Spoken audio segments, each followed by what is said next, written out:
ಕೊಡಲೇಬೇಕು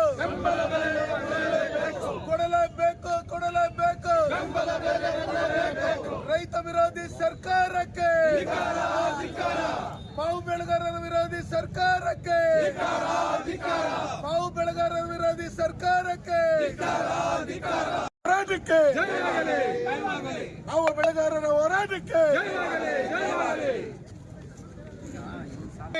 ನ್ಯಾಯ ಬೇಕು, ಬೇಕೇ ಬೇಕು, ಬೇಕೇ ಬೇಕು, ಹೋರಾಟ ಹೋರಾಟ ಎಲ್ಲಿಯವರೆಗೂ ಹೋರಾಟ ಎಲ್ಲಿಯವರೆಗೂ ಹೋರಾಟ ಎಲ್ಲಿಯವರೆಗೂ ಹೋರಾಟ ಬೇಕೇ ಬೇಕು, ಬೇಕೇ ಬೇಕು, మావు ಬೆಳೆಗಾರರ సంఘటనకి సంబంధించిన రాజ్య సర్కారుకి ಹೇಳಿది ఆ వచ్చే కాసుల్లో జీవనం చేసుకొని సంసారాలు నడుపుకొని బతుకుంటా ఉండే అట్లా ఫ్యామిలీ ఈ పొత్తు ఈ మామిడికాయ 3 రూపాయలకి 4 రూపాయలకి పడిపోయి వాళ్ళు ఎట్లు బతకాలరా అనేది దిక్కు తోయకుండా వచ్చి ఇప్పుడు ఈ కాయల మీద వచ్చి పనుకొని నేను ఆత్మహత్య చేసుకుంటాను, నేను చచ్చిపోతాను, నేను బతికే అయ్యేలేదు, మా ఫ్యామిలీ బిడ్డలు బాబుల్ని చదివించుకునేసి బతికేసి జీవనానికి కూడా అవుతా ఉండదని వచ్చి ఇట్లా పనుకొని బాధపడతాడు. మనమంతా చూస్తూ ఉన్నాము. రైతుల పరిస్థితి ఇట్లయింది.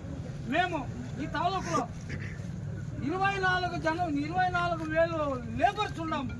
రైతు కూలీలు, కార్మికులు అందరూ చేరి ఈ పొద్దు రైతు కడుపు నిండదంటే మా కడుపు మీద మొన్నేసుకున్నట్లయితుంది.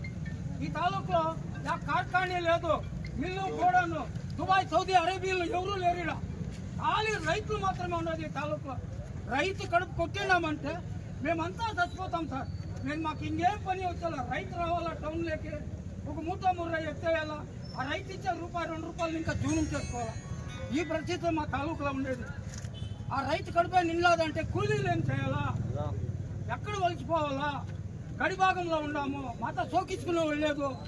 బరగాల ప్రదేశము, ఫ్యాక్టరీలు వచ్చినప్పుడు అంతా ఒక్కొక్క ఎమ్మెల్యే ఎంపీ వచ్చి రైలు తోలుతా ఉంటాడు.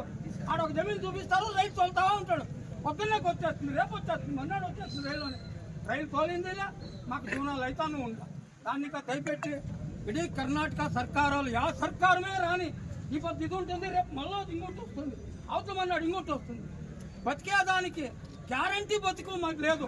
ఆ గ్యారంటీ బతికి సెంట్రల్ గవర్నమెంట్ కానీ స్టేట్ గవర్నమెంట్ కానీ యాదో ఒకటి పరిహారం ఇవ్వాలని ఇంత జనంలో మనవి చేసుకుంటా ఉన్నాను.